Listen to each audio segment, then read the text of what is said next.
তাঁদের চরণে ভূয়ো ভূয়ো ভূমিষ্ঠ সাষ্টাঙ্গ প্রণাম নিবেদন করি। ভূমিষ্ঠ প্রণাম জানাই আজকে যাঁর সারর বক্তৃতা স্বামীজির মা ভুবনেশ্বরী দেবীকে। এই আশ্রমের অধ্যক্ষ মহারাজ পূজ্যপাদ সিদ্ধেশ আনন্দজি মহারাজকে আমার ভূমিষ্ঠ প্রণাম। অন্যান্য পূজনীয় মহারাজদের আমার ভূমিষ্ঠ প্রণাম জানাই। অন্য সন্ন্যাসী ব্রহ্মচারী মহারাজদের আমার শ্রদ্ধা, নমস্কার, কৃতজ্ঞতা। আপনারা যারা সুধী ভক্তবৃন্দ আছেন আপনাদেরকেও শ্রদ্ধা, নমস্কার, কৃতজ্ঞতা জানাই। পূজনীয় মহারাজের কাছ থেকে আপনারা শুনলেন, আপনারাও অনেকেই এর আগেও এসেছেন, আপনারা শুনেছেন।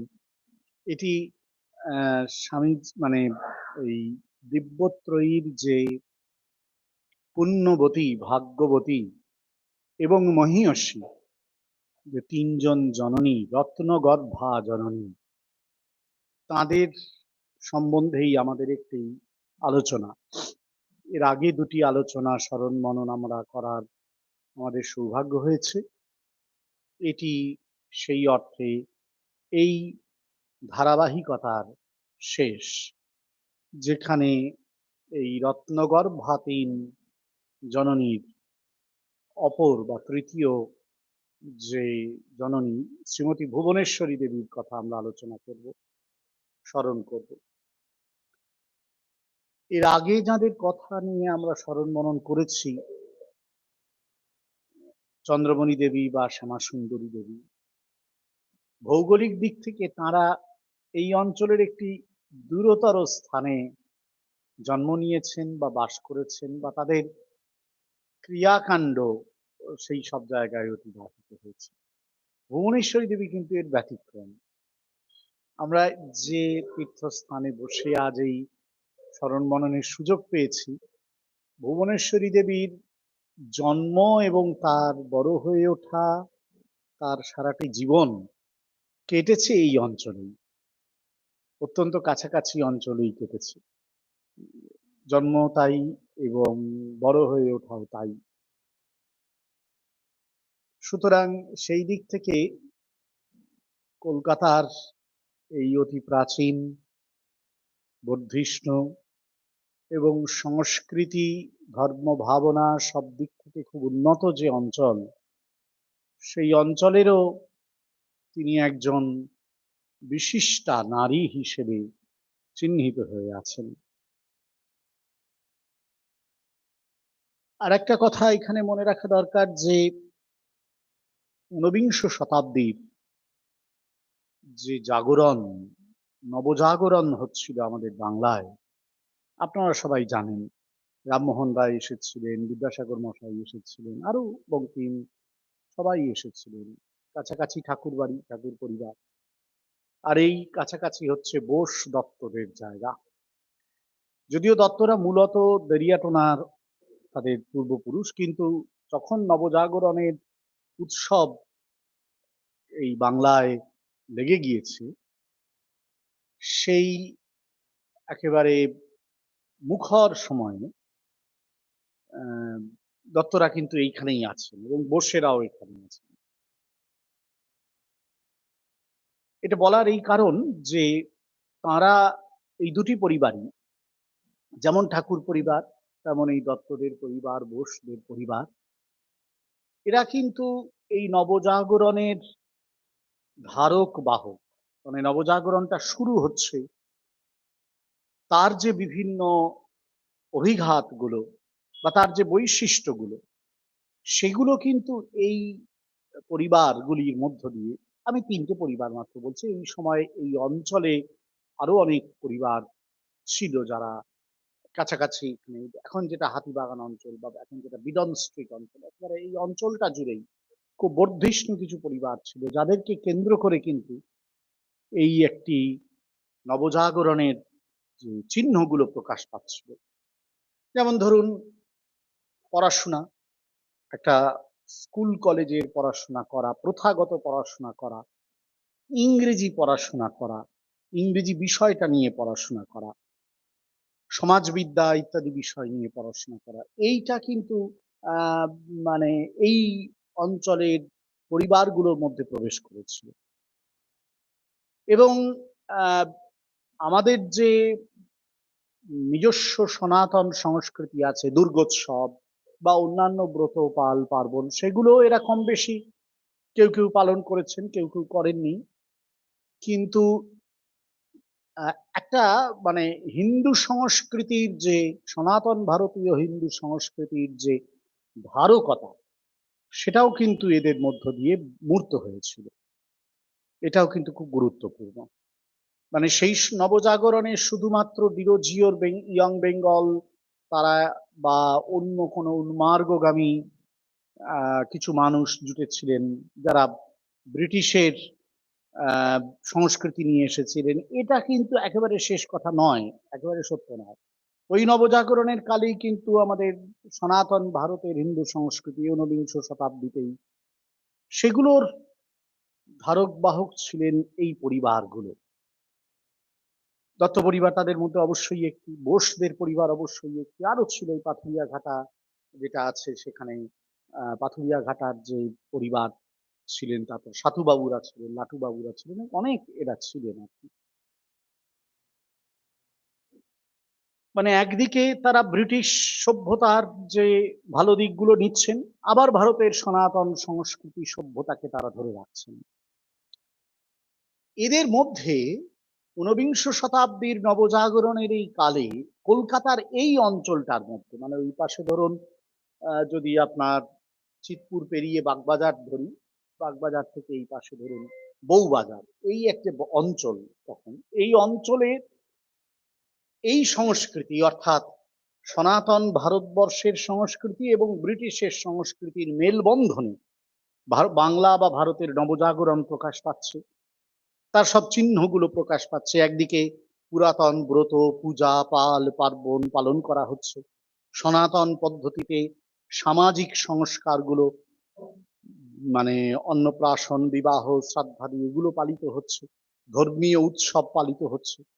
আবার পাশাপাশি কিন্তু ইংরেজি শিক্ষা, স্কুল কলেজে পড়াশোনা করা, এইগুলোও কিন্তু মানে আসছে, এগুলোও কিন্তু দেখা যাচ্ছে। এবং কেউ হয়তো ডাক্তারি পড়ছেন, কেউ হয়তো এমনকি গড়ের মাঠে হাওয়া খেতে যাচ্ছেন ঘোড়ার গাড়ি চড়ে, মেয়েরা এগিয়ে আসছে, এগুলো কিন্তু সব দেখা যাচ্ছিল। আর এই পরিবেশের মধ্যে প্রবেশ করেছিলেন একজন মানুষ, তার নাম শ্রীরামকৃষ্ণ পরমহংস।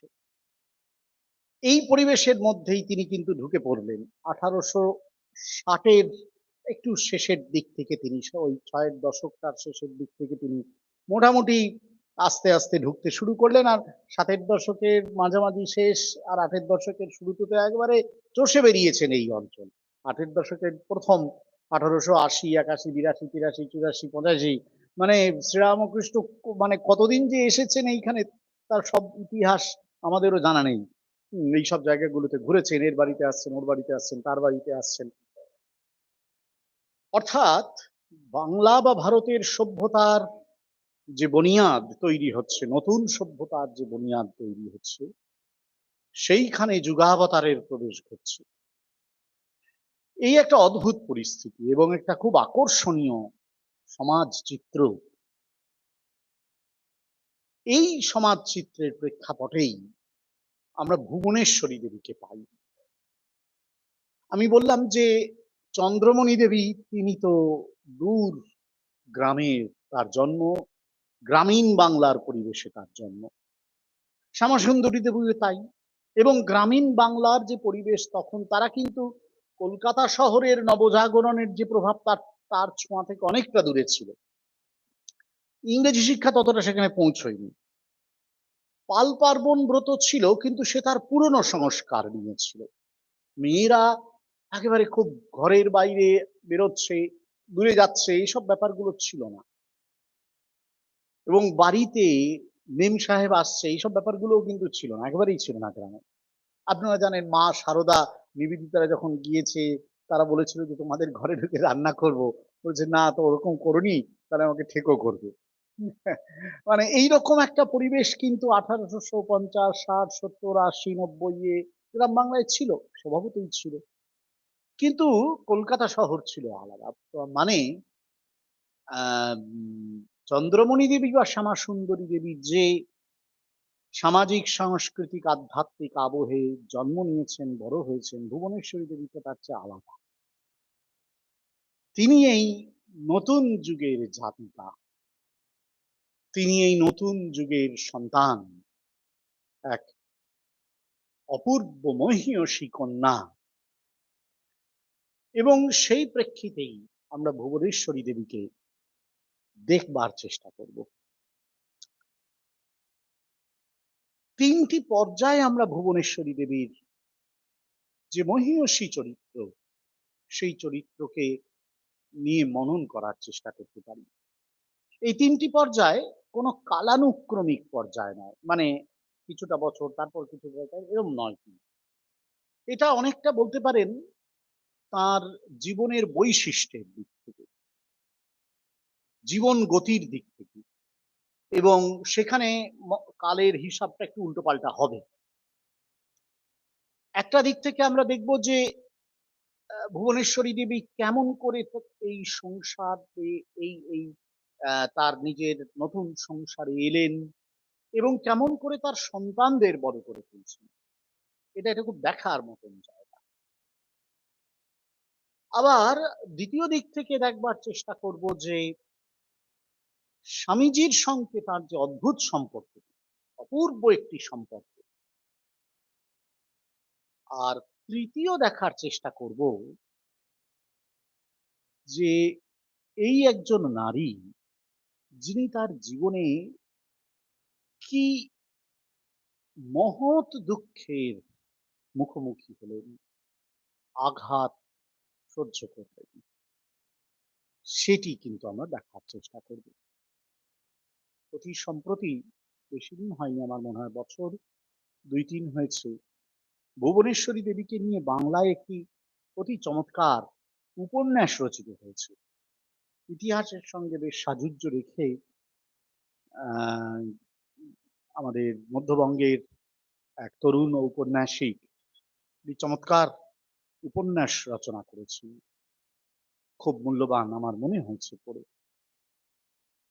ভুবনেশ্বরী দেবী সেই জন্যই আকর্ষণীয় চরিত্র খুব এবং অনন্য সাধারণ চরিত্র। ৩ টে দিক থেকে যখন আমরা এর আলোচনাটা করব, তখন নিশ্চয়ই আমরা একটু, একটু করে বুঝতে পারব। স্বামীজির ১ম এ আমরা যেটা আলোচনা করতে চাই সেটি হচ্ছে অ্যা কিভাবে তিনি তার তিনি নিজে এই সংসারে এসেছিলেন, এই সংসারের সঙ্গে মানিয়ে নিয়েছিলেন। নন্দলাল বসুর মেয়ে ছিলেন তিনি। নন্দলাল বোস এই রামতনু বসু লেন যেটা আছে ওইখানেই থাকতেন নন্দলাল বসু এবং খুব ধনাঢ্য পরিবার মানে সেই সময়ের খুব এই নন্দলাল বসু কিন্তু ওই পেইন্টার নন্দলাল বসু নন।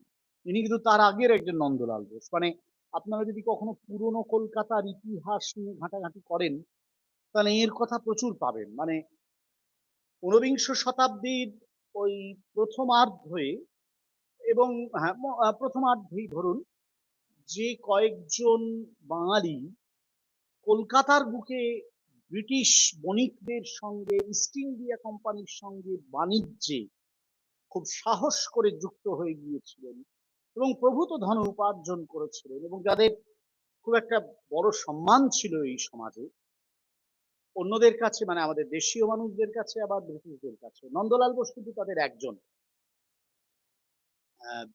মানে সেই দিক থেকে নন্দলাল বোসের একটা আলাদা মানে ইনি কিন্তু বোস আসলে এর নামটা নন্দলাল বোস বসু নয় নন্দলাল বোস এদের মধ্যে একজন এবং এই নন্দলাল বোসেরই কন্যা ছিলেন ভুবনেশ্বরী দেবী এবং বিশ্বনাথ দত্তের সঙ্গে বিবাহ হলো তার দত্ত পরিবারে যখন তিনি এলেন তখন বিশ্বনাথ দত্ত মোটামুটি উপার্জনের দিকে এগোচ্ছেন কিন্তু আমাদের সবার নিশ্চয়ই খেয়াল আছে যে বিশ্বনাথ দত্ত মানে আমরা যেমন মায়েদের জীবনী আলোচনা করলাম এই দুর্গোত্রয়ীর বাবাদের জীবনীও তো খুব অদ্ভুত মানে অসাধারণ তা বিশ্বনাথ দত্তের জীবনও খুব অসাধারণ এবং খুব কষ্টের বিশ্বনাথ দত্তের বাবা এবং মা খুব অল্প বয়সেই কিন্তু মারা যান বাবা তো বটেই মাও এবং একটা সময় বিশ্বনাথ দত্ত প্রায় অনাথ হয়ে গিয়েছিলেন। ওর কাকাদের পরিবারে মানুষ হয়েছিলেন এবং সেই সময়ের যৌথ পরিবারের যে সংকট এবং সমস্যা তা সারা জীবন বিশ্বনাথ দত্তকে ভুগতে হয়েছিল। এবং আমাদের মনে হয় আজকে অনেক পরে দাঁড়িয়ে পেছন দিকে তাকিয়ে যে বিশ্বনাথ দত্তের অকাল প্রয়াণ হয়তো এই এখনকার শব্দ আমরা যেটা ব্যবহার করি না, স্ট্রেস অ্যান্ড স্ট্রেইন, একটা অতিরিক্ত স্ট্রেস এবং স্ট্রেইনের জন্য, সেটা আমরা আসছি, আপনারা বুঝতে পারবেন সেই জায়গাটা, আমরা বুঝতে পারবো সবাই। বিশ্বনাথ দত্ত আহ, অল্প বয়সেই বিশ্বনাথ দত্তের সঙ্গে তার বিবাহ হলো। 1841-এ ওর জন্ম। আমাদের বিশ্বনাথ দত্তের ভুবনেশ্বরী দেবীর জন্ম হয় 1841 সালে। আর তার অল্পদিন পরেই তিনি এই সংসারে আসেন। তখনকার কাল অনুযায়ী অল্প বয়সেই তার বিবাহ হয়েছিল। এখন যখন তিনি বিশ্বনাথের পরিবারে এলেন তখন কিন্তু মূলত এই যৌথ পরিবারের যে দায়িত্ব সেটা তাকে নিতে হলো। এবং বিশ্বনাথ ধীরে ধীরে যখন উপার্জন করতে শুরু করলেন তখন সেই উপার্জনকে ভিত্তি করে সংসার সামলানোর কাজটা তাকে করতে হলো। মজা ছিল এই যে বিশ্বনাথ দত্তের যারা কাকারা ছিলেন বা অন্য তার যে ভাইরা ছিলেন তারা একেবারে নিষ্কর্মা, কিচ্ছু করতেন না। তাদের একটাই মাত্র কাজ ছিল ষড়যন্ত্র করা বিশ্বনাথ দত্তের এগেনস্টে, ওর কাছ থেকে টাকা বের করে নেওয়া আর নানান ভাগে ওকে নানান ভাবে বিব্রত করা। এটা ছিল তাদের মূল, মানে সারা দিনের কাজের মধ্যে এইটাই ছিল তাদের কর্ম বলতে পারেন, হ্যাঁ, পেশা। বিশ্বনাথ দত্ত উপার্জন করতেন, ওরা বসে বসে ভোগ করতেন আর সেইটাই ওরা আবার নিজেরা সমস্ত কিছু আত্মসাৎ করার চেষ্টা করতেন। তো এইরকম পরিবারে বিশ্বনাথ, মানে এইরকম পরিবারে এসেছিলেন আমাদের ভুবনেশ্বরী দেবী এবং যথেষ্ট কষ্ট করেছিলেন। একটা সময় বিশ্বনাথ দত্ত খুব আক্ষেপের সঙ্গে বলেছিলেন যে আমি এত অর্থ উপার্জন করছি কিন্তু তা সত্ত্বেও আমার স্ত্রী সেই কিন্তু ভালো করে খেতে পারছে না। আশ্চর্যের ব্যাপার এই যে আমি এত অর্থ উপার্জন করি অথচ আমার স্ত্রী পেট ভরে খেতেও পায় না। তার কাকা এবং কাকিমা এই সমস্ত কর্মকাণ্ডের জন্য দায়ী ছিলেন। তাদেরই মূল লক্ষ্য ছিল যেমন করে হোক এই ভুবনেশ্বরী দেবীকে যন্ত্রণা দেওয়ার চেষ্টা করা এবং বিশ্বনাথ দত্তের আয়ে সমস্ত ভাগ বসিয়েও তারা এই যন্ত্রণাকে দিতেন, ভুবনেশ্বরী দেবীকে সহ্য করতেন। কখনো কখনো হয়তো বিশ্বনাথ দত্তকে বলেছেন কিন্তু তাতে খুব বেশি লাভ হয়নি। আমরা দেখব পরবর্তী, আমি যখন তৃতীয় পর্যায়ে আলোচনায় আসবো তখন আমরা দেখবো যে কিরকম ভাবে ভুবনেশ্বরী দেবী তার এই কষ্টটাকে পেয়েছিলেন জীবনের শেষ পর্যন্ত, যে মারাত্মক কষ্ট পেয়েছিলেন সেটা আমরা পরে আরো খুঁজে পাবো। কিন্তু এটা তো একটা দিক, আমি কষ্টের দিকটা তো এখন বলছি না। মূলত বিশ্বনাথ দত্তের পরিবারে তিনি এলেন, এই সংসারের দায় গ্রহণ করলেন। সেকালের ভিত্তিতে তিনি যথেষ্ট শিক্ষিতা ছিলেন, পড়াশোনা করেছিলেন।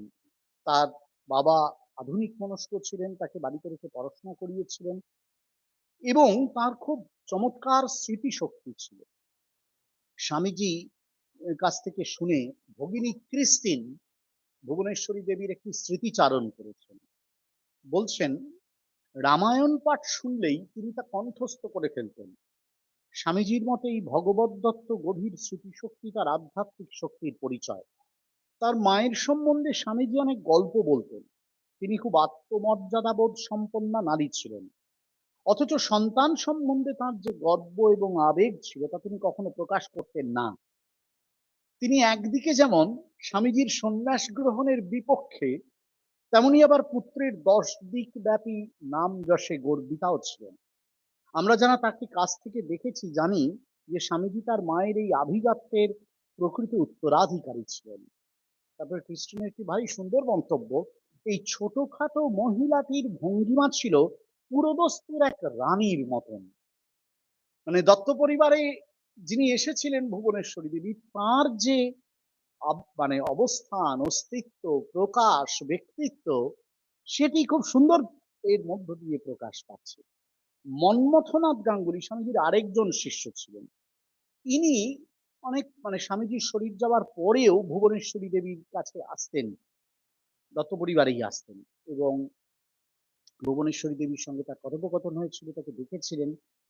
তিনি লিখছেন, একদিন সকালে স্বামীজির মাতা ঠাকুরানী মঠে এলেন, বেলুড় মঠে গেছেন। তাকে দেখবা মাত্র আমারও মনে তাঁর প্রতি অতিশয় শ্রদ্ধার উদ্রেক হলো।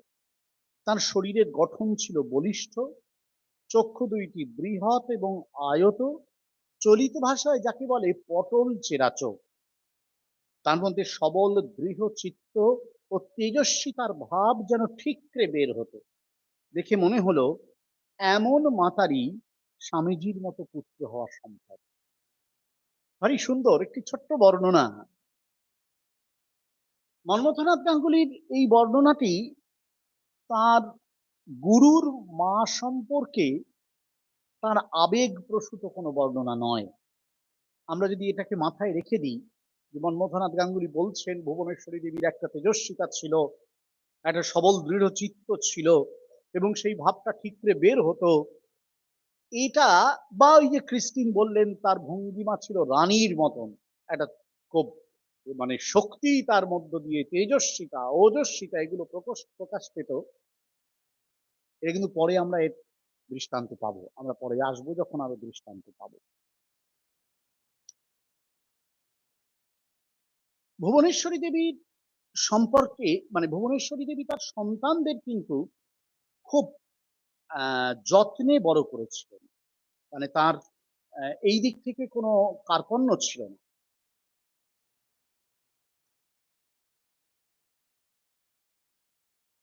স্বামীজি যেমন তার মায়ের সম্বন্ধে বলেছেন, সেরকম আমরা দেখি যে ভুবনেশ্বরী দেবীর যে তার সন্তানদের বড় করে তোলার চেষ্টা, সেটির মধ্যে খুব একটা আধুনিক মনস্কতা ছিল। নরেন্দ্রনাথ বা বিলেকে তিনি বড় করে তুলেছিলেন, সেটা আপনারা সবাই জানেন, স্বামীজির বই পড়ে আমরা জেনেছি যে নরেন্দ্রনাথ তার কাছে বসেই ছোটবেলার শিশু পাঠ গ্রহণ করেছিলেন। নরেন্দ্রনাথ তার কাছেই সত্য কথা বলার যে শিক্ষা, মহৎ শিক্ষা সেটি পেয়েছিল।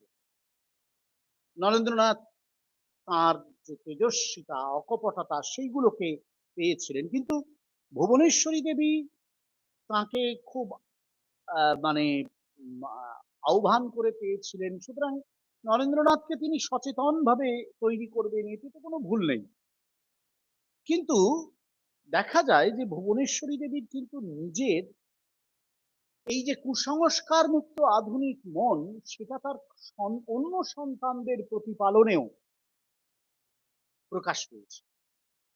এমনকি তার মেয়েদের ক্ষেত্রে, যে মেয়েরা তার একটু বেশি বয়স পর্যন্ত বেঁচে ছিল, প্রথম দুই কন্যা হারামণি বা হরমোহিনী এবং স্বর্ণময়ী দেবী, এদেরকে তিনি বেথুন কলেজে পড়িয়েছেন।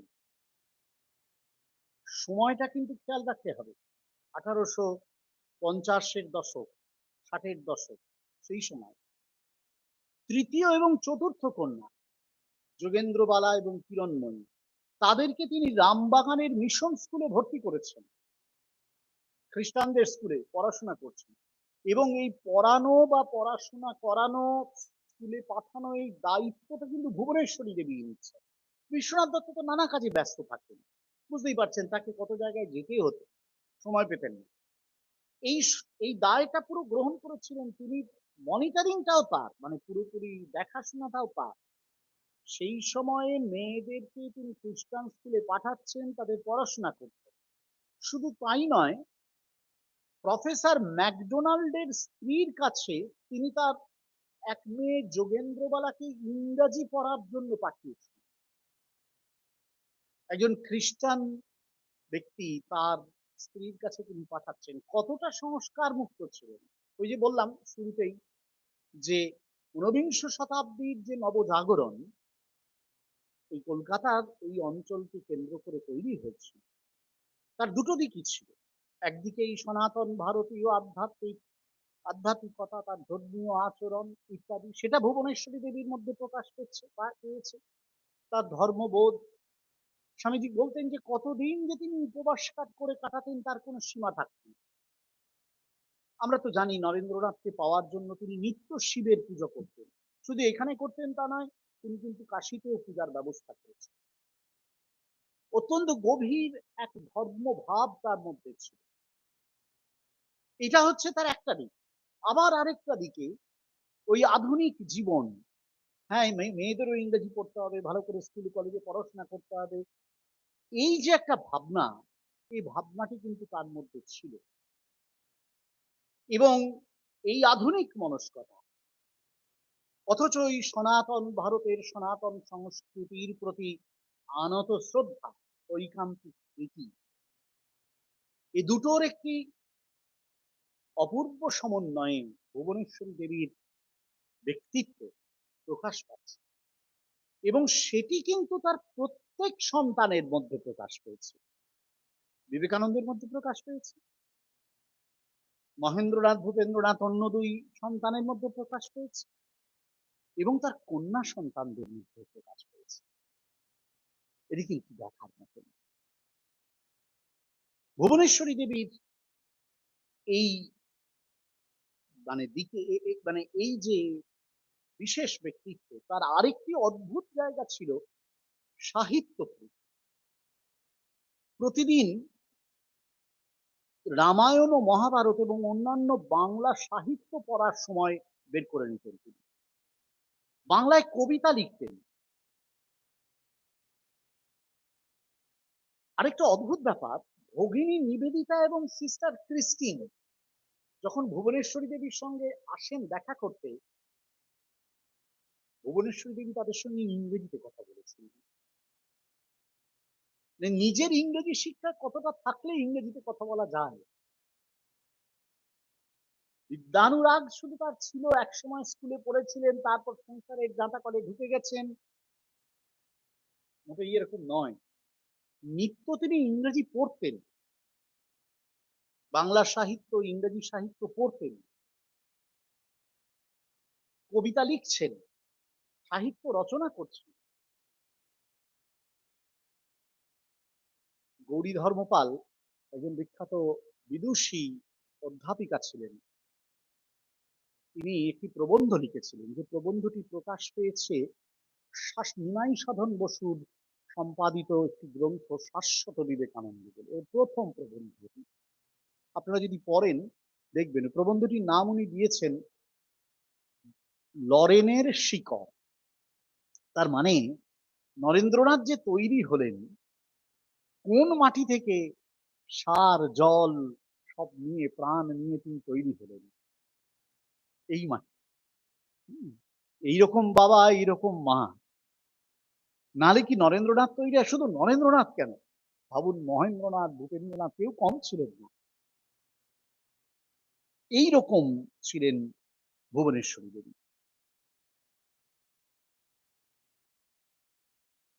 বিধবা বিবাহের সমর্থন করতেন বিশ্বনাথ দত্ত। বিধবা বিবাহ আন্দোলন তো আপনারা জানেন সেই সময় শুরু হয়েছে। বিদ্যাসাগর মশাই আন্দোলন শুরু করে দিলেন। বিদ্যাসাগর মশাইয়ের মতন প্রথিত দশা পণ্ডিত ব্যক্তিত্ব তখন কত আর আছে। কিন্তু তারপর সে আন্দোলনটাকে চালিয়ে নিয়ে যাবে কারা? সমাজের লোকেরা তো। যারা চালিয়ে নিয়ে গিয়েছিলেন সে সময় কলকাতায়, তাদের মধ্যে এই দুজন, এই দম্পতি বিশ্বনাথ দত্ত এবং ভুবনেশ্বরী, প্রকাশ্যে দুজনেই সমর্থন জানিয়েছিলেন বিধবা বিবাহ আন্দোলনকে।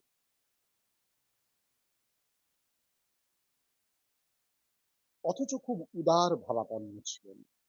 মানবতাবাদের যে স্ফূর্তি বিবেকানন্দ সহ তার সন্তানদের মধ্যে দেখেছি, ভুবনেশ্বরী দেবীর মধ্যে সেটা প্রকাশ পেয়েছে। বিশ্বনাথ দত্ত একবার কিছু একটা জমিদারি সে মালিকানা ভুবনেশ্বরী দেবীর নামে লিখে দিয়েছিলেন। তা সেই সম্পত্তির ভাড়াটেরা ছিলেন মুসলমান একসময়, তারা কিছুতেই ওই ভাড়া দিতে পারছে না। তারা এসে বিশ্বনাথ দত্তকে ধরে। বিশ্বনাথ দত্ত বলে, এটা তো আমি মালিক নই, মালিক ভুবনেশ্বরী দেবী, তোমরা ওর কাছে যাও। তারা ভুবনেশ্বরী দেবীর কাছে যায়। ভুবনেশ্বরী দেবী তাদের কথা শুনে পুরোপুরি মকুব করে দেন ভাড়া। শুধু তাই নয়, ধীরে ধীরে ওদের সমস্ত ভাড়াটাই ছেড়ে দেন, ওই সম্পত্তিটাই ওরা নিয়ে নেয়। কোনোদিন ফিরেও তাকাননি ভুবনেশ্বরী দেবী। বিশ্বনাথ দত্ত দাতা ছিলেন, ইতিহাস একথা লিখেছে। ভুবনেশ্বরী দেবী একই রকম দাতা নারী। বাংলার ইতিহাসে সেকালে এমনতর নারী চরিত্র বিরল দর্শন, পাওয়া যায় না। এই সংসার, দত্ত পরিবারের সংসারে ভুবনেশ্বরী দেবীর প্রবেশ, সংসার জীবনযাপন, সমকালের সমাজের সঙ্গে কাটানো এবং নিজের সন্তানদের বড় করে তোলার সংক্ষিপ্ত পরিচয় দেওয়া গেল। এবার আমরা আসি দ্বিতীয় ক্ষেত্রে, স্বামীজির সঙ্গে তার সম্পর্ক। স্বামীজি তার মাকে খুব ভালোবাসতেন, সেটা সবাই আপনারা জানেন। মায়ের প্রতি তার কি গভীর ভালোবাসা।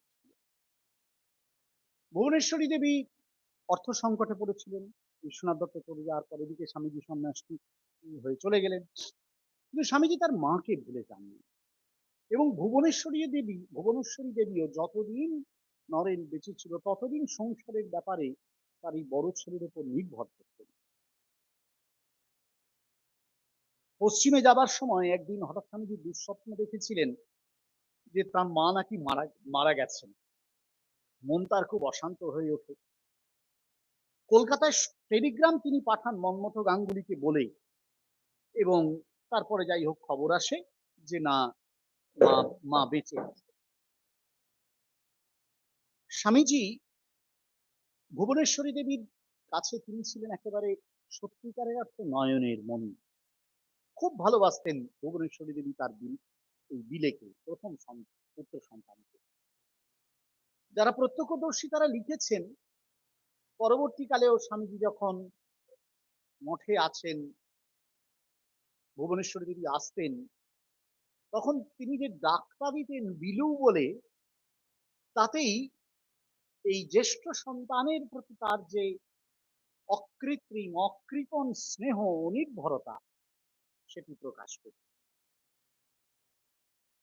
এই একই জিনিস স্বামীজির থেকে লিখতে তৈরি, মায়ের প্রতি তার কি গভীর ভালোবাসা।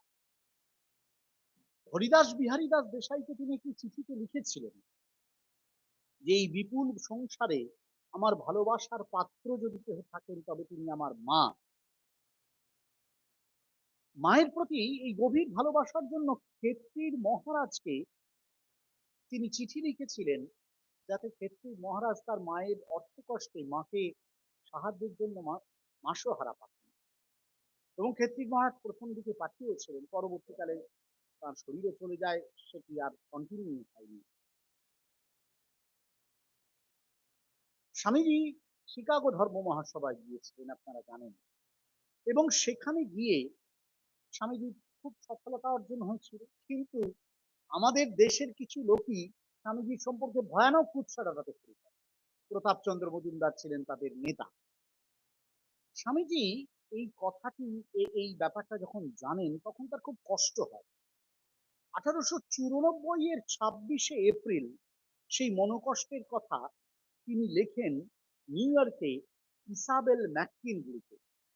সেই চিঠিতে তিনি লেখেন, আমার দেশের লোকে আমার বিরুদ্ধে বলছে, আমার তাতে কিছু আসে যায় না। আমার বৃদ্ধা জননী দেশে আছে, শুধু তার কথা চিন্তা হয়। সারা জীবন তিনি অনেক দুঃখ কষ্ট সহ্য করেছেন, তা সত্ত্বেও জনগণের এবং ঈশ্বরের সেবায় আমাকে নিবেদন করার কষ্ট সহ্য করেছেন। তার সবচেয়ে প্রিয় সন্তানকে দান করে এখন যদি তাকে শুনতে হয় যে সেই সন্তান দূরদেশে এখন অমানুষের মতো অনৈতিক জীবনযাপন করছে, যা মিস্টার মজুমদার কলকাতায় রটাচ্ছে, সেই দুঃসংবাদ নিঃসন্দেহে মায়ের মৃত্যুর কারণ হবে বলেই তার গভীর আস্থা প্রকাশ করছে। কিন্তু প্রভুর অসীম কৃপা, ঈশ্বরের সন্তানদের কেউ কখনো আঘাত করতে পারে। মায়ের প্রতি তার কি ভালোবাসা, মানে এই উল্টোপাল্টা খবর গুজব ছড়ানোর ফলে তার কি ক্ষতি হবে সেটা নিয়ে তার কোনো চিন্তা নেই। কিন্তু তার মা দেশে আছেন, তিনি যদি এটা শুনতে পান তাহলে মায়ের কিন্তু খুব খারাপ লাগবে। স্বামীজি তার যারা শিষ্যরা আসতেন তাদেরকে সবসময় বলতেন যে মায়ের মতন এমন আত্মসংযমী তিনি কাউকে দেখেননি। একটানা কতদিন উপোস করে থাকতে দেখেছে। বলছেন একটানা তাকে ১৪ দিন স্বামীজি উপোস করে থাকতে দেখেছে। এবং স্বামীজি বলছেন, "আমার মাই আমাকে এই সব কাজ করতে উদ্বুদ্ধ করেছে। তার চরিত্র আমার জীবনে এবং আমার কাজে সতত অনুপ্রেরণা দান করে।" কিরকম সম্পর্ক ছিল তার মায়ের সঙ্গে দেখুন। ১৮৯৭ আপনারা জানেন স্বামীজি ফিরলেন বিদেশ থেকে ১ম বার আমাদের মানে ভারতবর্ষে ফিরলেন। তা ফিরে তিনি মায়ের সঙ্গে কলকাতায় এসে তিনি মায়ের সঙ্গে দেখা করতে গেলেন। সেই ১ম সাক্ষাতের চিত্রটি ভারী মর্মস্পর্শী। স্বামীজি মায়ের সঙ্গে দেখা করতে গেছেন। গিয়ে মায়ের কোলে মাথা রেখে শুয়ে আছেন। বিশ্ববিজয়ী বিবেকানন্দ। সমস্ত ভারতবর্ষে বোমার মতন ফেটে পড়েছেন। কলকাতায় যখন পৌঁছেছেন আপনারা জানেন শিয়ালদা স্টেশনে তার রথের ঘোড়া খুলে নেওয়া হয়েছে। রথ টেনে নিয়ে গেছে সাধারণ মানুষ, লোকে লোকারণ্য। তিনি ক্লান্ত হয়ে পড়েছেন মানুষের সঙ্গে দেখা করতে। সারা ভারত ঘুরে বেরিয়েছেন। কি সম্বর্ধনা অভ্যর্থনা পাচ্ছেন। দেশ অবাক হয়ে গেছে। জাতির নতুন নায়ককে এমন ভাবে খুঁজে পাবে সে এতদিন পর্যন্ত ভাবেনি। সে নায়ক তার মায়ের কোলে মাথা দিয়ে শুয়ে আছেন। সেই দিলে এখানে তিনি দেশনায়ক বিবেকানন্দ নন, বিশ্ববিজয়ী বিশ্বপথিক বিবেকানন্দ নন। এবং এক সরল অসহায় শিশুর মতো কেঁদে কেঁদে বলছেন মাকে, মা তোমার নিজের হাতে আমাকে খাইয়ে দাও, আমায় মানুষ করো। ছবি ভুবনেশ্বরী দেবীর এই সন্তান সত্যি আমাদের মুগ্ধ করে দেয় এই ছবি। আরেকবার হয়েছিল স্বামীজি তখন বলরাম বসুর বাড়িতে আছে বাগবাজারে। ব্রহ্মানন্দজি মহারাজও আছেন। তখন তার ডায়াবেটিস ধরা পড়ে গেছে, রাতে ঘুমোতে পারতেন না। দিনে অনেক এক সময় ঘুমোতেন। এরকম একদিন দিনে ঘুমিয়ে আছেন, তখন মায়ের এক পরিচারিকা এমনি ঘুরতে ঘুরতে সেখানে আসে, এসে তার হঠাৎ ইচ্ছে হয়েছে যে বলরাম বসুর বাড়িতে তার পরিচিত নরেন আছে, তাহলে নরেনের সঙ্গে দেখা করলে কেমন হয়। তখন স্বামী ব্রহ্মানন্দজি কাছে সে আসে, তখন স্বামী ব্রহ্মানন্দজি স্বামীজির ঘরে গিয়ে দেখেন যে স্বামীজি ঘুমোচ্ছেন। তিনি এসে পরিচারিকাকে বলেন যে দাও ও তো ঘুমোচ্ছে, তার এখন আর দেখা হবে না। পরিচারিকা বলেন ঠিক আছে, বলে সে চলে যায়। ঘুম থেকে স্বামী যখন ঘুম ভাঙলো তখন রাখাল মহারাজ স্বামীজিকে বললেন যে এরকম হয়েছে, পরিচারিকা এসেছে। স্বামী খুব রেগে গেলেন, রাখাল মহারাজকে খুব বকলেন। বললেন আরে ও এসেছিল তার মানে মা হয়তো কোনো কাজে পাঠিয়েছেন, তো তুমি এরকমটা কি করলে। বলে সঙ্গে সঙ্গে একটা গাড়ি ভাড়া করে তিনি চলে এলেন মায়ের কাছে, মায়ের সঙ্গে দেখা করতে। এসে অবশ্য জানলেন মা তাকে পাঠাননি, সে নিজেই নিজের ইচ্ছায় গিয়েছে। মা মানে ভুবনেশ্বরী দেবী তাকে পাঠান। তখন আবার তিনি ব্রহ্মানন্দজিকে ডেকে পাঠালেন। ডেকে পাঠিয়ে তার মায়ের সঙ্গে দেখা, মায়ের সামনে নিলেন এবং খুব ক্ষমা টমা চাইলেন। ১৯০১-এ যখন বেলুড় মঠে প্রথমবার দুর্গাপূজা হয়, তখন স্বামীজির অনুরোধে মা সারদা দেবী যেমন এসেছিলেন, ভুবনেশ্বরী দেবী কিন্তু সেই পুজোয় উপস্থিত ছিলেন। ভুবনেশ্বরী দেবী তাদের নিজের বাড়িতে জগদ্ধাত্রী পূজা করতেন। স্বামীজি নিজে সে পূজায় এসে তত্ত্বাবধান করেছেন। শুধু স্বামীজি তত্ত্বাবধান করেছেন তাই নয়, বেলুড় মঠ থেকে অনেক সাধুরা আসতো এই জগদ্ধাত্রী পূজায়। তারা নিমন্ত্রিত থাকতো, তারা এসে কাজ করতো, খাওয়া দাওয়া করতো এবং সেটা তাদের একটা আনন্দ উৎসবে পরিণত। স্বামীজি মাকে নিয়ে অনেক তীর্থ দর্শন করিয়েছেন, তার ইতিহাস স্বামীজির জীবনীতে রয়েছে। কালী পুজোর পরে একবার কালী পুজোর পরে কালীঘাটে নিয়ে মা কালীকে দর্শন করান। তখন ভুবনেশ্বরী দেবী মা কালীর কাছে খুব করে প্রার্থনা করেন যেন তার সন্তান সুস্থ হয়ে ওঠে। যাই হোক, তারপরেও তিনি চন্দ্রনাথ, বাংলাদেশের ঢাকা, চন্দ্রনাথ, আসামের কামাখ্যা এইসব জায়গায় মাকে নিয়ে তীর্থ দর্শন করিয়ে এসেছিলেন। শুধু তাই নয়, যে মামলা চলছিল আপনারা জানেন স্বামীজির বাড়িকে কেন্দ্র করে, স্বামীজির জীবদ্দশাতেই শুরু হয়েছিল। স্বামীজি বুঝতে পেরেছিলেন তিনি তার জীবদ্দশায় এই মামলা নিষ্পত্তি করে যেতে পারবেন না। রাজা মহারাজকে তিনি অনুরোধ করেছিলেন যে তিনি যেন স্বামীজির হয়ে মাকে দেখাশোনা করেন ভুবনেশ্বরী দেবীকে, এবং এই মামলাগুলোরও তত্ত্বাবধান করেন। বেলুড় মঠের সন্ন্যাসীরা তাদের প্রিয় অধিনায়কের এই অনুরোধকে গভীর সম্মানে গ্রহণ করেছিল। 1903 সালে তারাই ভুবনেশ্বরী দেবীকে পুরীতে নিয়ে যান। 1911 সালে ব্রহ্মানন্দজি মহারাজ নিজে তাকে পুরী ভ্রমণে নিয়ে গিয়েছিলেন। যাই হোক, মায়ের সঙ্গে তার এই গভীর সম্পর্ক, আসলে মায়ের সম্বন্ধে তার যে গর্ববোধ, সেই গর্ববোধকেই প্রকাশ করে। এবং তিনি যে মায়ের দ্বারাই এই সংসারে এসেছিলেন, এই কথাটি তিনি তার পাশ্চাত্য শিষ্যদের কাছে একাধিকবার বলেছেন। আমরা জানি স্বামীজি বলেছিলেন পাশ্চাত্যে দাঁড়িয়ে যে ভারতবর্ষই তার সনাতন আধ্যাত্মিকতার ইতিহাসে মাতৃশক্তির মহিমাকে বর্ণনা করতে পেরেছে, প্রতিষ্ঠা করতে পেরেছে, আর কোন সভ্যতা পারেনি।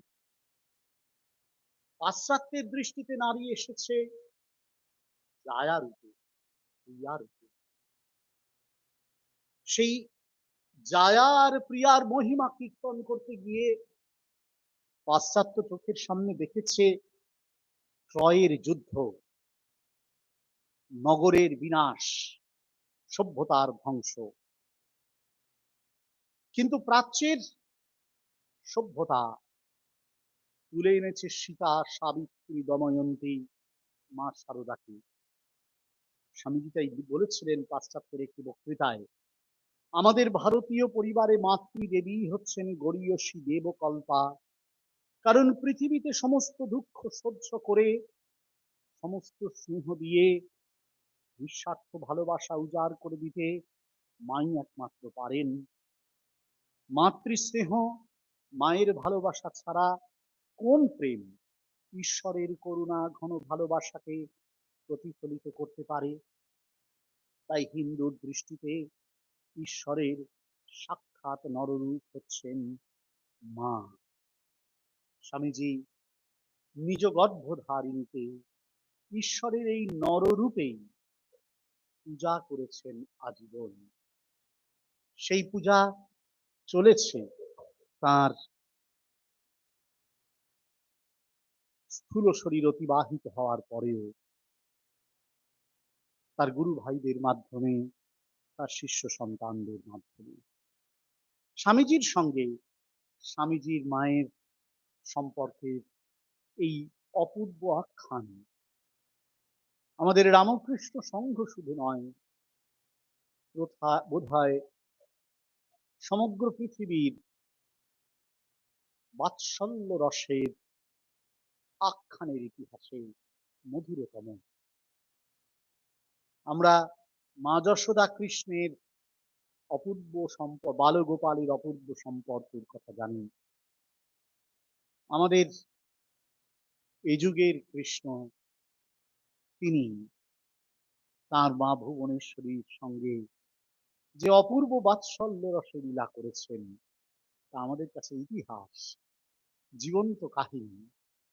ওই যে তরুণ ঔপন্যাসিকের কথা বললাম, তিনি অতি সুন্দর এই আখ্যানটিকে অভিব্যক্ত করতে পেরেছেন। এর আরো অনেক দৃষ্টান্ত আছে, সময়াভাবে আর এই অংশটি বাড়াবো না। এবার আমরা তৃতীয় অংশে আসব। শুধুমাত্র এক সম্পন্ন পরিবারে জন্মগ্রহণ করেছিলেন, এক সম্পন্ন পরিবারে গৃহবধূ হয়ে এসেছিলেন এবং বিশ্ববিজয়ী এক সুবিখ্যাত ভারত পথিক সন্ন্যাসীর মাতা ছিলেন তিনি। এতেই যদি আমরা ভাবি ভুবনেশ্বরী দেবীর সুখ শান্তির কোনো অভাব ছিল না, তাহলে ভুল হয়ে যাবে। এক অদ্ভুত জীবন, যত এগিয়েছে জীবন ততই যেন দুঃখের সঙ্গে লড়াই করেছে। এক একটি প্রবল ঝটিকা যেন আছড়ে পড়েছে ভুবনেশ্বরী দেবীর জীবনের উপরে। আমরা একটু একটু তার বর্ণনা শোনবার চেষ্টা করব। প্রথম আমরা সবাই জানি যে ভুবনেশ্বরী দেবীর যে প্রথম সন্তানেরা তারা অল্প বয়সেই মারা যায়। একজন কন্যা সন্তান, সে অল্প বয়সে মারা যায়। দ্বিতীয় যে কন্যা সন্তান জন্মগ্রহণ করে সে জন্মায় 1858 খ্রিস্টাব্দে। তার নাম হরমোহিনী বা হারামণি। এই কন্যা সন্তান তার জীবনে অদ্ভুত দুঃখ নিয়ে এসেছিল। সে কাহিনী সংক্ষেপ হলেও একটু বলা দরকার। বোঝা যাবে কি ভয়াবহ দুঃখ পেয়েছিলেন ভুবনেশ্বরী তার এই প্রথম কন্যা সন্তানের জীবন থেকে। এই কন্যা সন্তান কিন্তু সেই সময়ের বেথুন কলেজ স্কুলে পড়াশোনা করেছিলেন আমরা শুনলাম। এরকম প্রচলিত আছে যে এই কন্যা সন্তান নাকি আত্মহনন করেছিলেন, কিন্তু গবেষণা একটু অন্য কথাও বলে, জনশ্রুতি অন্য কথা বলে। হারামণির বিবাহ তিনি দিয়েছিলেন এখন হাওড়ার আমতা অঞ্চলে খৈরপ বলে একটি জায়গা রয়েছে, এখনো রয়েছে। সেই খৈরপের জমিদার বংশে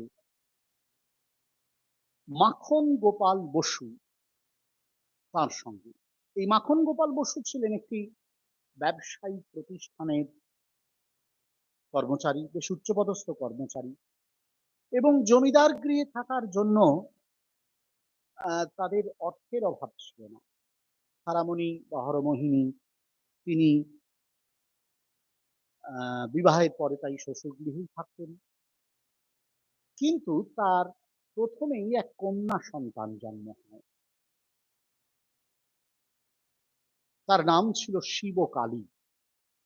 এই কন্যা সন্তান জন্মানোর পরেই ওই জমিদার পরিবার এবং তার স্বামী মাখন গোপাল বসু বড় বিরক্ত হয়ে ওঠে। আপনারা জানেন সে সময় কন্যা সন্তান জন্মানোটাকে অনেকেই খুব ভালোভাবে নিতেন না, এরাও নেননি। তাই নয়, এরা এই হরমোহিনীকে অপয়া বলে আখ্যা দেন। সে খবর ভুবনেশ্বরীর কাছে এসে পৌঁছয় দত্ত পরিবারে। তিনি খুব বেদনার্ত হয়ে ওঠেন। বিশ্বনাথ তখনও বেঁচে আছেন, কিন্তু কিছুই করা যাচ্ছিল না।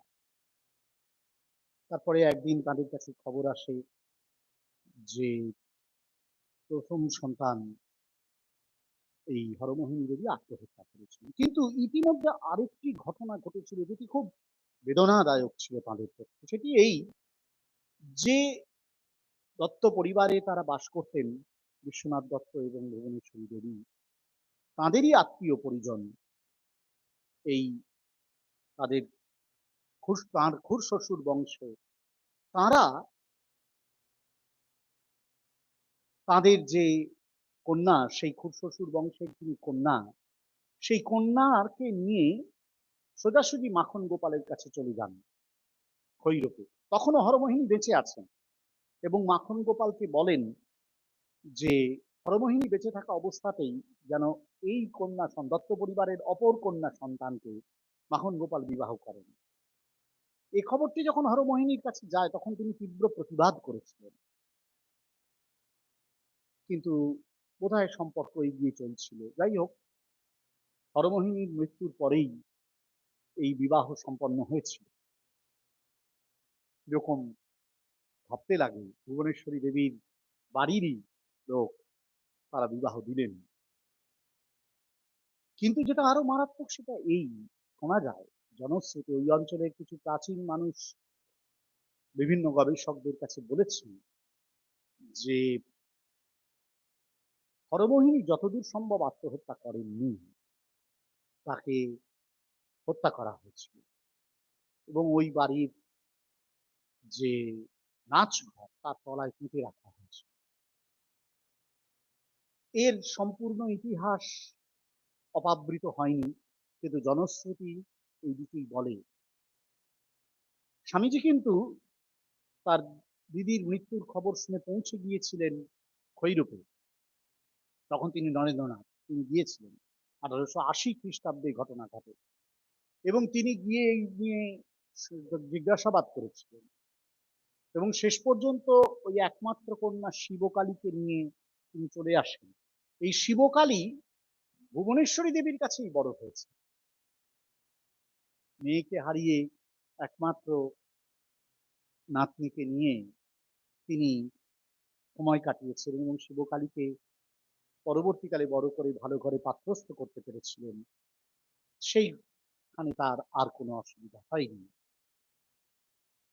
এই পরম দুঃখের ঘটনা ভুবনেশ্বরী দেবীকে সহ্য করতে হয়েছিল, বিশ্বনাথ দত্তকে সহ্য করতে হয়েছিল।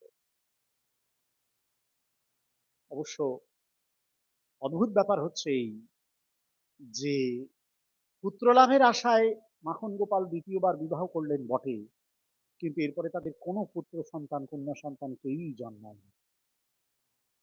আর জমিদার বংশ ধীরে ধীরে নিশ্চিহ্ন হয়ে যায়। যা তাদের দূর সম্পর্কের যারা ছিলেন তারা একটি আমাদের প্রাইভেট বাইরের একটি রামকৃষ্ণ বিবেকানন্দ আশ্রিত সংস্থাকেই এখন তাদের পুরো সম্পূর্ণ সম্পত্তি দিয়ে দিয়েছে। সেইখানে একটি আশ্রম চলছে, বাইরের লোকেরা সেটি দেখাশোনা করেন এখনো। এখন এটি দ্বিতীয়, এটি প্রথম আঘাত তিনি পেলেন। তারপরে আপনারা জানেন বিশ্বনাথ দত্ত মারা গেলেন অকালে এবং বিশ্বনাথ দত্ত মারা যাওয়ার সঙ্গে সঙ্গেই তার চারিদিকে মানে ঘরে বাইরে যত রসনা ছিল তার সমস্ত রস বিষ হয়ে ঝরে পড়ল। সবাই তাদের শত্রুতা শুরু করলেন এবং বিশেষত এই খুড় শ্বশুরের বংশ, তারা ওই যে দত্ত পরিবারের সিমলা বাড়ি থেকে তাদের উৎখাত করবার জন্য একেবারে উঠে পড়ে লাগলো। শেষ পর্যন্ত তিনি তার মা রঘুমণির কাছে এসে আশ্রয় নিলেন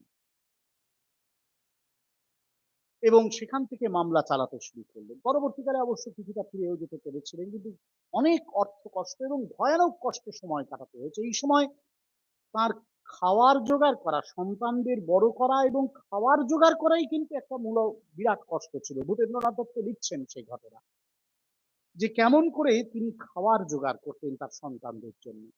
আপনারা যদি লীলা প্রসঙ্গ পড়েন, লীলা প্রসঙ্গ শারদানন্দজি এই সংবাদ কিন্তু ব্যক্ত করেছেন। কি ভয়ানক কষ্টের মধ্যে কাটিয়েছেন ভুবনেশ্বরী দেবী। বিশ্বনাথ দত্ত শরীর চলে গেল। এরপরে আবার আরেকটি ঘটনা, মানে নরেন্দ্রনাথের আগে তার আরেক কন্যা সন্তান জন্ম নিয়েছিল স্বর্ণময়ী দেবী। এই স্বর্ণময়ী দেবী কিন্তু দীর্ঘকাল জীবিকা ছিলেন এবং তিনি মাকে দেখাশোনা করতেন। তারও বিবাহ হয়েছিল খুব কাছাকাছি। এই হরমোহন ঘোষ, দেখবেন একটি রাস্তা আছে, হরমোহন ঘোষ লেন বলে একটি রাস্তা আছে এই কাছাকাছি অঞ্চলে। হরমোহন ঘোষ ছিলেন স্বর্ণময়ী দেবীর হাজবেন্ড, স্বামী, এবং স্বর্ণময়ী দেবীও খুব শিক্ষিতা ছিলেন।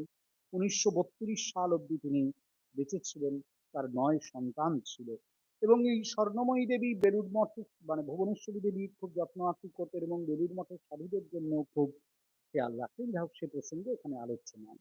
ভুবনেশ্বরী দেবীর জীবনে দ্বিতীয় আঘাত যদি হয় বিশ্বনাথ দত্তের চলে যাওয়া, তৃতীয় আঘাত হিসেবে এলো তার আরেক কন্যা যোগেন্দ্রবালার বিরুদ্ধে। এই যোগেন্দ্রবালাও, তার বিবাহ হয়েছিল রামচন্দ্র মিত্রের সঙ্গে। এই রামচন্দ্র মিত্র খুব স্বরাষ্ট্র দপ্তরের উচ্চ পদে কাজ করতেন এবং সারা ভারতবর্ষেই তাকে বিভিন্ন সময় ঘুরে বেড়াতে হতো এই সূত্রেই তিনি সিমলায় গিয়েছিলেন। এখন সেই সময়ে ব্রিটিশ গভর্নমেন্টের অধীনে কাজ করতেন বলে ব্রিটিশ সরকারের প্রতি তার একটু আনুগত্য ছিল। কিন্তু যোগেন্দ্রবালা তার মায়ের কাছ থেকে পেয়েছিলেন সম্পূর্ণ অন্য জিনিস। সেটা হচ্ছে স্বাদেশিকতা। হিন্দু মেলা যখন কলকাতায় শুরু হয়, তখন ভুবনেশ্বরী দেবী তার কন্যাদেরকে সেই মেলায় অংশগ্রহণ করান এবং এই যোগেন্দ্রবালার তৈরি কিছু জিনিস হিন্দু মেলায় প্রদর্শিত হয়েছিল। সেটা ভুবনেশ্বরী দেবীর উৎসাহ। ভুবনেশ্বরী দেবী তার কন্যাদের মধ্যেও, যেমন পুত্রদের মধ্যে, তার কন্যাদের মধ্যেও কিন্তু এই তেজস্বিতা নিয়ে আসতে পেরেছিলেন। একদিকে ধর্মভাব, আরেকদিকে তেজস্বিতা। এই স্বাদেশিক তেজস্বিতা ও এক গভীর অন্তর্মুখী অধ্যাত্ম পরায়ণতা যোগেন্দ্রবালাকে কিছুতেই তার স্বামীর ব্রিটিশ আনুগত্য এবং ব্রিটিশ সাহেবদের পার্টিতে যাওয়া আসা ইত্যাদি সঙ্গে মানিয়ে নিতে পারছিল না। সে খবরে এসে পৌঁছেছিল ভুবনেশ্বরী দেবীর কাছে। তিনি চেষ্টা করেছিলেন বিভিন্নভাবে এইটা যেন মিটে যায়, কিন্তু কিছুতেই মিটছিল না। সিমলায় থাকাকালীন একদিন দুজনের মধ্যে একটু ঝগড়াঝাটি হয় এবং যোগেন্দ্রবালা রান্নাঘরে গিয়ে আত্মহত্যা করেন। সে খবরও এসে পৌঁছয় ভুবনেশ্বরী দেবীর কাছে। কিন্তু এই আঘাতের সঙ্গে যেটা অদ্ভুত আমরা দেখি, এর পরে সেটি ভুবনেশ্বরী দেবীর সহ্য করার ক্ষমতা এবং তার অপূর্ব উদারতা। রামচন্দ্র মিত্র দ্বিতীয়বার দ্বার পরিগ্রহণ করেন এবং সেটিতে অনুমতি দেন ভুবনেশ্বরী দেবী। শুধু তাই নয়, ভুবনেশ্বরী দেবী রামচন্দ্র মিত্র এবং তার দ্বিতীয় স্ত্রীকে নিজের বাড়িতে নিয়ে আসেন। তাদেরকে নিজের মেয়ে জামাইয়ের মতোই আদর যত্ন করেন। রামচন্দ্র মিত্র খুব সেই দিক থেকে অত্যন্ত গুণী মানুষ ছিলেন, সহৃদয় ছিলেন। তিনি দত্ত পরিবারের সঙ্গে দীর্ঘদিন যোগাযোগ রেখেছিলেন। তার সন্তানেরাও নিত্য আসা যাওয়া করত। চতুর্থ আঘাত হিসেবে তার কাছে এসে পৌঁছয় তার কনিষ্ঠা কন্যা কিরণবালার অকাল মৃত্যু। বস্তুত কিরণবালা মারা গিয়েছিলেন আগেই, মানে হরমোহিনীর পরেই মারা গিয়েছিলেন। সেদিক থেকে কিরণবালা মৃত্যুটাকে দ্বিতীয় আঘাত বলা যেতে পারে। কিরণবালা রোগে ভুগে মারা যান এবং তারও কিন্তু সংসার জীবন একেবারেই ভালো ছিল না। আমবাগান মিশন হাই স্কুলের পড়াশোনা করেছিলেন কিরণবালা। গোপালচন্দ্র বসুর সঙ্গে তার বিবাহ দিয়েছিলেন ভুবনেশ্বরী দেবী ও বিশ্বনাথ দত্ত। কিন্তু কিছুতেই তাদের জীবন সুখী হয়ে ওঠেনি এবং একটি কন্যা সন্তান প্রসব করার সঙ্গে সঙ্গেই তিনি মারা যান। এর পুত্র সন্তান প্রবেশ করবার সঙ্গে প্রসবের সঙ্গে সঙ্গেই যতীন্দ্রনাথ নামক পুত্র সন্তান প্রসবের সঙ্গে সঙ্গে কিরণবালা মারা যান। এই দুঃখটিও কিন্তু আমাদের ভুবনেশ্বরী দেবীকে সহ্য করতে হয়েছিল। স্বামী বিবেকানন্দ সন্ন্যাস নিয়েছিলেন। আমরা দেখলাম যে এটা ভুবনেশ্বরী দেবী খুব একটা মেনে নিতে পারেননি, কিন্তু তবুও নরেন তাকে ছেড়ে যায়নি। তার শেষ পর্যন্ত খবরাখবর রেখেছিল এবং তার কাছ থেকেই তিনি সবচেয়ে বেশি সহায়তা পেয়েছিলেন। এ বিষয়ে ভুল নেই। ভূপেন্দ্রনাথ দত্তও সেটি স্বীকার করেছেন। ভুবনেশ্বরী দেবীর অপর দুই সন্তান, একজন মহেন্দ্রনাথ দত্ত, আরেকজন ভূপেন্দ্রনাথ দত্ত। মহেন্দ্রনাথ দত্ত হঠাৎ করেই ভ্যানিশ হয়ে গেলেন। স্বামীজির মহাপ্রয়াণের আগে তিনি গিয়েছিলেন বিদেশে পড়াশোনা করতে। ব্যাস, গিয়ে তারপর আর কোনো খবর নেই। একটু ভবঘুরে টাইপের ছিলেন মহেন্দ্রনাথ দত্ত। স্বামীজির শরীর যাওয়ার পরে তার খবর পাওয়া গেল এবং তখন বেলুড় মঠের সন্ন্যাসীরা তাকে চিঠি দিয়ে তাকে ডেকে পাঠালেন যে তুমি এসো, এরকম ঘটে গেছে, তুমি এসো মায়ের কাছে। তখন তিনি এসে আবির্ভূত হলেন। এই ভবঘুরে ছেলেকে নিয়েও ভুবনেশ্বরী দেবীকে চলতে হয়েছে সারাটা জীবন। তার কনিষ্ঠ সন্তান ভূপেন্দ্রনাথ দত্ত সবচেয়ে দীর্ঘদিন বেঁচে ছিলেন ভূপেন্দ্রনাথ এবং এই ভূপেন্দ্রনাথ দত্ত ভারতবর্ষের স্বাধীনতা সংগ্রামে জড়িয়ে পড়েছিলেন। 1903 সালে তিনি যোগ দেন।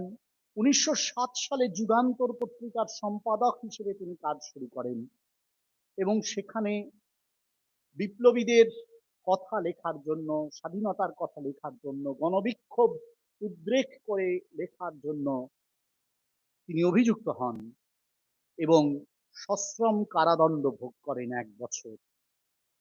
পরবর্তীকালে মুক্তি পেয়ে ভগিনীর ক্রিস্টিনের ব্যবস্থাপনায় তিনি কলকাতা পরিত্যাগ করেন এবং ছদ্মবেশে আমেরিকা যাত্রা করেন।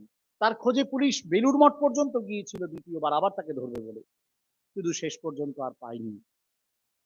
যখন তার সন্তান ভূপেন্দ্রনাথ দত্ত এইভাবে কারাদণ্ড ভোগ করছেন, তখন এই স্থানীয় অঞ্চলের মানুষেরা, বিশেষ করে মায়েরা, মহিলারা ভুবনেশ্বরী দেবীর কাছে আসেন, এসে তাকে অভিনন্দন জানান এই বলে যে ভুবনেশ্বরী দেবী আরেকটি সাহসী সন্তানের জন্ম দিয়েছেন। এর উত্তরে ভুবনেশ্বরী দেবী বলেন, ভূপেনের কাজ সবে শুরু হলো, আমি ওকে দেশের সেবায় নিবেদন করলাম। কি অদ্ভুত তেজস্বিনী জননী! এক সন্তানকে নিবেদন করেছেন এই দেশের সেবায়।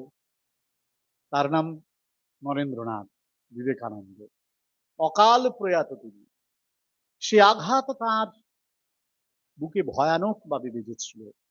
কোনোদিনই সেটা ভুলতে পারেননি। জীবনের শেষ দিন পর্যন্ত সেটি তার মধ্যে জাগরুক ছিল। অন্যান্য কন্যা সন্তানেরা স্বামী অকালে ছেড়ে চলে গিয়েছেন, কিন্তু এই তেজস্বিনী কোনো রকম ভাবেই তার যে তেজস্বিতা তাকে হারাননি। শেষ সন্তানকেও তিনি দেশের সেবায় অক্লেশে নিয়োগ করতে পেরেছেন। ব্রহ্মবান্ধব উপাধ্যায় স্বামীজির সম্পর্কে লেখা লিখতে গিয়ে একটি জায়গায় ভুবনেশ্বরী দেবীর জীবনের কয়েকটি অংশ উল্লেখ করে বলেছিলেন, এমন তেজস্বিনী মাতা জন্মগ্রহণ না করলে এমন তেজস্বিনী পুত্রেরা জন্মায় কি করে। আমরা সূচনাতে বলেছিলাম যে আধুনিক বাংলার নবজাগরণের কালের তিনি এক জাতিকা। এই কালের তিনি সন্তান। আমাদের আক্ষেপের বিষয় একটাই, যে আমাদের দেশ তার সামাজিক, সাংস্কৃতিক, আধ্যাত্মিক ইতিহাস ঠিক রচিত হয়নি। যদি হয় কোনোদিন, তাহলে কলকাতার এই সমৃদ্ধ সাংস্কৃতিক ভৌগোলিক পরিসীমায় জন্ম নেওয়া এই মহীয়সী নারীর জীবন একটি আলাদা অধ্যায়ে আলোচিত হবে। এক নারী যিনি জন্ম নিয়েছিলেন অত্যন্ত ধনাঢ্য পরিবারে, পুত্রবধূ হয়ে এসেছিলেন অনুরূপ একটি ধনাঢ্য পরিবারে, কিন্তু যত দিন গেছে সম্পদ হারিয়ে গেছে, সুখ চলে গেছে, স্বাচ্ছন্দ্য চলে গেছে, একটার পর একটা আঘাত এসেছে, দুঃখ নেমে এসেছে, অন্ধকার কালো দিন চোখের সামনে নেমে এসেছে। কিন্তু জীবনের প্রতি, ঈশ্বরের প্রতি তার কোনো আস্থা তিনি কোনোদিন হারাননি। স্বাদেশিকতা, মানবতা আর আধ্যাত্মিকতা যদি আধুনিক ভারতীয় নারীবাদের বৈশিষ্ট্য হয়ে থাকে, তাহলে বিশ্বপথিক বিবেকানন্দের জননী ভুবনেশ্বরী সেই তিনটি বৈশিষ্ট্যকে নিজ অঙ্গে ধারণ করে রেখেছেন। বাংলার ইতিহাসে তিনি স্বতন্ত্র এই কারণে। এমন মহীয়সী নারী বিবেকানন্দের পূজা পেয়েছেন, ভূপেন্দ্রনাথের পূজা পেয়েছেন শুধু এই কারণে নয়, বোধ হয় তার স্বতন্ত্র চারিত্র্য শক্তিতে উজ্জ্বল হয়ে থাকবেন চিরকাল। রবীন্দ্রনাথ একটি কবিতা লিখেছিলেন অনেক পরে। ভুবনেশ্বরী দেবী পুরী থেকে ফেরার পথে ১৯১১ সালে ফেরার পরেই মেনিনজাইটিস রোগে আক্রান্ত হয়ে হঠাৎই মারা যান। তার বেশ কিছুদিন পরেই, আমার মনে হয় ঠিকই, রবীন্দ্রনাথ একটি কবিতা লিখেছিলেন। সে কবিতায় তিনি বলেছিলেন, নারীকে আপন ভাগ্য জয় করে করিবার কেন নাহি দিবে অধিকার হে বিধাতা, নত করি মাথা কেন রব জাগি ক্লান্ত ধৈর্য প্রত্যাশার পূরণের লাগি দৈবাগত দিনে, কেন নিজে নাহি চিনে লব পথ। আমাদের মা সারদা এই নারীকে আপন ভাগ্য জয় করিবার, অধিকার দেওয়ার পথ প্রস্তুত করেছেন। বিবেকানন্দ জননী ভুবনেশ্বরী সেই পথে দাঁড়িয়ে থাকা বাংলার ইতিহাসের সামনে না নত করা মাথা এক অনন্য সাধারণ নারী। সত্য বিবেকানন্দের সত্য বচন, তাঁর চরণে ভূয়ো ভূয়ো